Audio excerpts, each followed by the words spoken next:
प्रिय विद्यार्थियों, आज हम पाइनस जनन के बारे में पढ़ेंगे। पाइनस में जनन केवल लैंगिक विधि से होता है।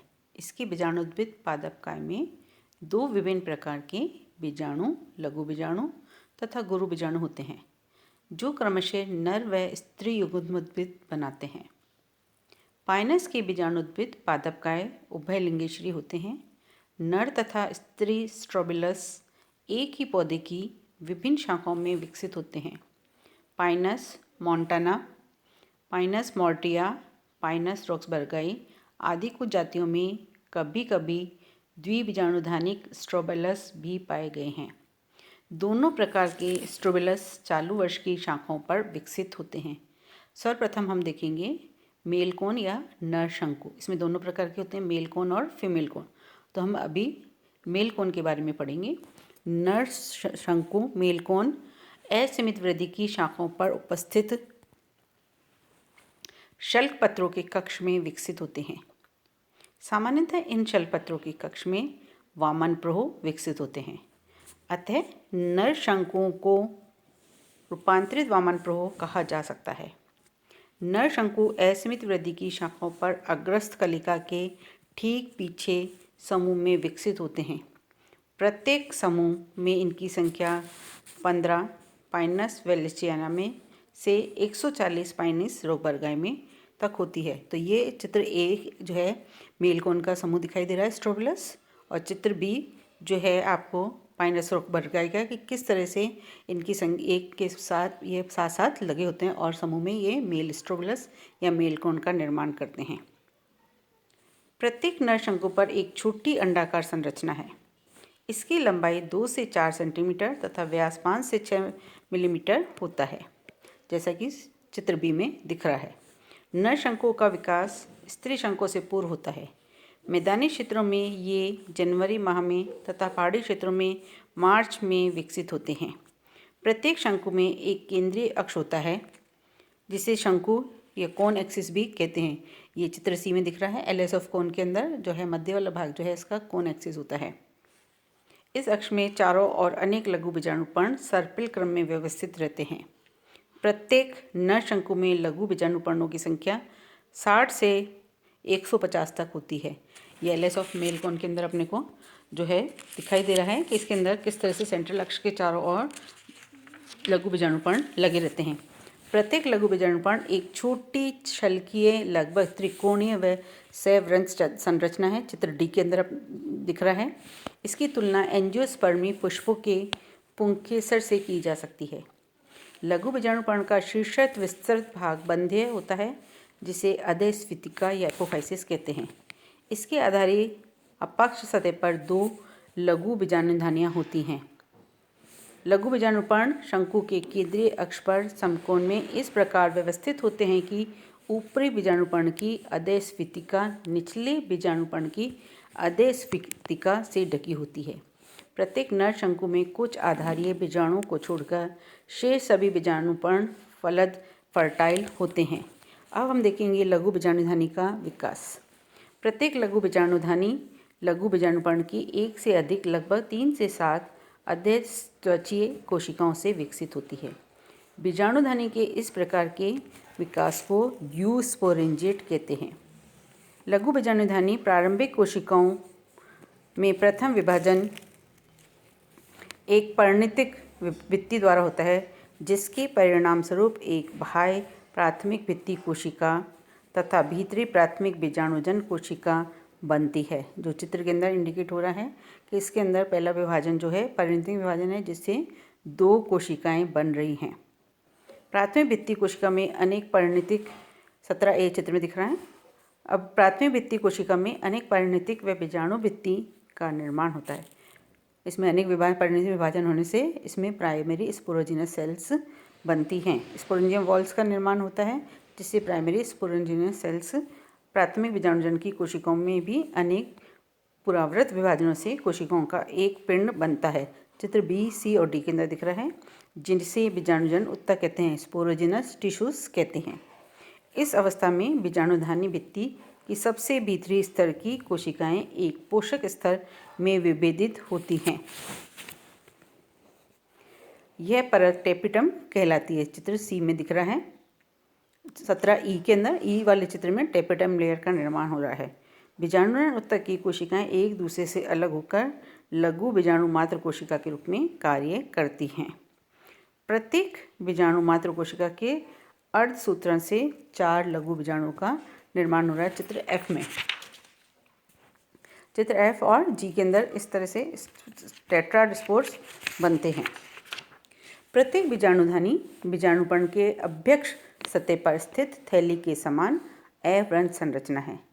इसमें अनेक लघु बीजाणु पाए जाते हैं। प्रत्येक लघु बीजाणु में एक बाहरी अपेक्षाकृत मोटी बाह्यचोल तथा भीतरी पतली अंतःचोल होती है। पाइनस के लघु बीजाणुओं का एक लाक्षणिक गुण है, यह इनका बाह्यचोल 2 पार्श्व पक्षों में विस्तृत होता है। अब हम देखेंगे लघु बीजाणुधानी का विस्फुटन। प्रत्येक बीजाणुधानी की अपाक्ष सतह पर एक अनुदैर्ध्य विस्फुटन रेखा होती है। बीजाणुधानी के परिपक्व होने पर बीजाणुभित्ति इस रेखा के साथ फट जाती है तथा हल्के पीले रंग के लघु बीजाणु बीजाणुधानी से विमुक्त हो जाते हैं। इसकी लघु बीजाणुधानियों का विस्फुटन गर्म व शुष्क वातावरण में होता है। लघु बीजाणु इतनी अधिक संख्या में बनते हैं कि इनके विस्फुटन के समय पाइनस के वनों का वातावरण पीला हो जाता है। इसे सल्फर की बौछार, शॉवर ऑफ सल्फर कहते हैं। अब हम देखेंगे पाइनस का फीमेल कोन या स्ट्रोबिलस। ये शंकु नई असीमित वृद्धि की शाखाओं पर शीर्ष की ओर उपस्थित शल्क पत्रों के कक्ष में 1 से 4 के समूह में विकसित होते हैं। ये असीमित वृद्धि की शाखा को प्रतिस्थापित करते हैं। मैदानी क्षेत्रों में अप्रैल मई में होता है। इनमें परागण अगले बसंत ऋतु में होता है। बीज युक्त शंकु 3 वर्ष में परिपक्व होते हैं। तो ये चित्र के अंदर हमें फर्स्ट ईयर, सेकेंड ईयर और थर्ड ईयर के फीमेल कोन दिखाई दे रहे हैं कि किस तरह से 1, 2 और 3 ईयर के बाद 3 वर्ष के पश्चात ये मैच्योर होते हैं। प्रथम वर्ष में शंकु, चित्र ए, पहला वाला चित्र, बहुत छोटे लगभग 1 से 2 सेंटीमीटर तथा लाल हरी संरचनाएं होती हैं। दूसरे वर्ष के शंकुओं का आकार अपेक्षाकृत बड़ा होता है। इनके बीजाणुपर्ण सहित रूप में व्यवस्थित होते हैं। तीसरे वर्ष के शंकु परिपक्व होते हैं तथा इनमें शंकु के केंद्रीय अक्ष की वृद्धि के कारण बीजाणुपर्णों के बीच पर्याप्त अवकाश होता है। स्त्री शंकुओं का माप नर शंकुओं की तुलना में बहुत अधिक होता है। सामान्यतः इनकी लंबाई 15 से 20 सेंटीमीटर तक होती है, परंतु पाइनस लैम्बर्टियाना में स्त्री शंकु लगभग 60 सेंटीमीटर लंबे तथा पाइनस कॉल्ट्रेरी में इनकी लंबाई 25 से 35 सेंटीमीटर तक होती है। स्त्री शंकु की संरचना नर शंकु से अधिक जटिल होती है। प्रत्येक स्त्री शंकु अनेक गुरु बीजाणुपर्णों से निर्मित होता है, जो एक केंद्रीय शंकु अक्ष के चारों ओर सर्पिल क्रम में विन्यासित रहते हैं। ये चित्र ए के अंदर दिखाई दे रहा है। कुछ आधारीय अपेक्षाकृत छोटे गुरु बीजाणुपर्ण को छोड़कर शेष सभी गुरु बीजाणुपर्ण फलद होते हैं। प्रत्येक गुरु बीजाणुपर्ण एक संयुक्त संरचना है जो 2 शल्कों से निर्मित होती है। पहला क्षयपत्र शल्क आवरण, क्षयपत्र शल्क अथवा बीजांडी शल्क। दूसरा बीजांडधर शल्क, ओवलिफेरस स्केल। क्षयपत्र शल्क अपेक्षाकृत छोटी झिल्ली में संरचना है जो शंकु क्षयपत्र शल्क छोटी शंकु अक्ष पर बीजांडधर शल्क के नीचे सीधा संलग्न होती है। ये चित्र बी में दिख रहा है। शंकु के परिपक्व होने पर क्षयपत्र शल्क मुड़ जाते हैं, जिससे बीजों का प्रकीर्णन सरल हो जाता है। प्रत्येक क्षयपत्र शल्क में केवल एक संवहनपुल होता है तथा इसका जाइलम ऊपर की ओर दिष्ट होता है। कुछ वैज्ञानिक गुरु बीजाणुपर्ण के इस भाग को अंडपी शल्क, कार्पेलरी स्केल अथवा आवरण शल्क, कवर स्केल भी कहते हैं। बीजांडधर शल्क भूरे रंग की दृढ़ काष्ठीय संरचनाएं हैं जो क्षयपत्र शल्क की अपाक्ष सतह पर संलग्न होती हैं। प्रत्येक बीजांडधर शल्क की आकृति लगभग त्रिकोणीय होती है। इसका ऊपरी चौड़ा तथा मोटा भाग अधस्फीतिका एपोफाइसिस कहलाता है। पृष्ठीय दृश्य में अधस्फीतिका चतुष्कोणीय प्रतीत होती है। तथा इसका केंद्रीय भाग अम्बो कहलाता है। प्रत्येक बीजांडधर शल्क की अपाक्ष सतह पर आधार के समीप 2 बीजांड उपस्थित होते हैं। प्रत्येक बीजांड का माइक्रोफल शंकु अक्ष की ओर दिष्ट होता है। अब देखेंगे हम बीजांडधर शल्क की आकृति प्रकृति। बीजांडधर शल्क सहपत्र शल्क के कक्ष पर स्थित होता है। कुछ वैज्ञानिकों का मत है कि बीजांडधर शल्क एक स्वतंत्र अंडक है, जबकि अन्य वैज्ञानिकों के अनुसार यह एक जरायु है, प्लेसेंटा है। कुछ वैज्ञानिकों की यह मान्यता है कि यह एक चपटा अक्षीय प्रवाह है, जबकि अन्य के अनुसार यह अक्षीय प्रवाह की पहली व अंतिम पर्ण है।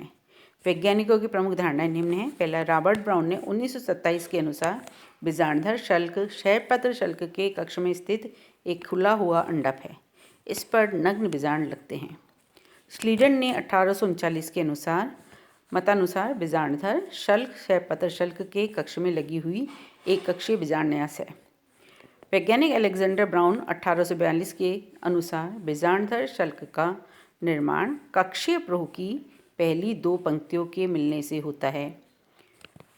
वॉन टिगम 1869 के अनुसार सहपत्र शल्क एक पर्ण है, जबकि बीजांडधर शल्क इस सहपत्र शल्क की कक्ष में उत्पन्न एक पत्ती युक्त शाखा है।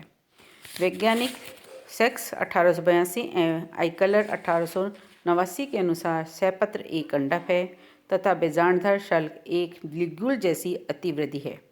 यह सिलेजिनेला के लिग्यूल अथवा एंजियोस्पर्म के जरायु के समकक्ष है। फ्लोरिन 1951 के अनुसार पाइनस का मादा शंकु आवृत बीजी पादपों के पुष्पक्रम के समान है। उन्होंने शंकु अक्ष को पुष्पावली वृंत के समान बताया। उन्होंने सहपत्र शल्क एवं बीजांडधर शल्क के लिए बीज शल्क सम्मिश्रण शब्द का नाम दिया तथा यह बताया कि पाइनस में अत्यधिक सम्मानित बीज शल्क सहपत्र के अंतिम छोर पर बीजांड लगे रहते हैं। नेक्स्ट, गुरु बीजाणुधानी अथवा बीजांड का विकास। गुरु बीजाणुधानी बीजांड का विकास यूस्पोरेंजियल प्रकार का होता है, अर्थात यह एक से अधिक पृष्ठीय प्रारंभिक कोशिकाओं से विकसित होती हैं। गुरु बीजाणुधानी बीजांडधर शल्क की अपाक्ष सतह पर एक छोटे उभार के रूप में विकसित होती है। यह उभार पेरिनीकाइमा कोशिकाओं से बना होता है तथा विकसित होकर बीजांडकाय बनाता है। बीजांडकाय की वृद्धि के साथ साथ इसके आधार से एक वलयाकार अतिवृद्धि उत्पन्न होती है, जो बीजांडकाय के चारों ओर एक आवरण बनाती है। इसे अध्यावरण या इंटेगुमेंट कहते हैं। अध्यावरण बीजांडकाय को पूर्णतः घेरे रखता है तथा इनके शीर्ष पर एक संकीर्ण छिद्र बीजांड द्वार बनता है, जो कि चित्र में दिखाई दे रहा है सबसे ऊपर की ओर, तथा बीजांड के अंदर यह बीजांडकाय के शीर्ष पर एक संकीर्ण त्रियक नाल के द्वारा खुलता है। प्रारंभिक अवस्था में अध्यावरण की बीजांडकाय से स्वतंत्र होता है, परंतु कुछ समय पश्चात बीजांडकाय के केलाजात क्षेत्र की वृद्धि के कारण अध्यावरण का आधारीय भाग इससे संलयित हो जाता है। बीजांड द्वार के निकट अध्यावरण बीजांडकाय से स्वतंत्र रहते हैं। बीजांडकाय के शीर्ष की एक अध्यस्त्वचीय कोशिका आकार में अन्य कोशिकाओं से अपेक्षाकृत बड़ी हो जाती है। इसे आर्के स्पुरल सेल या प्रपुस्तक कोशिका कहते हैं।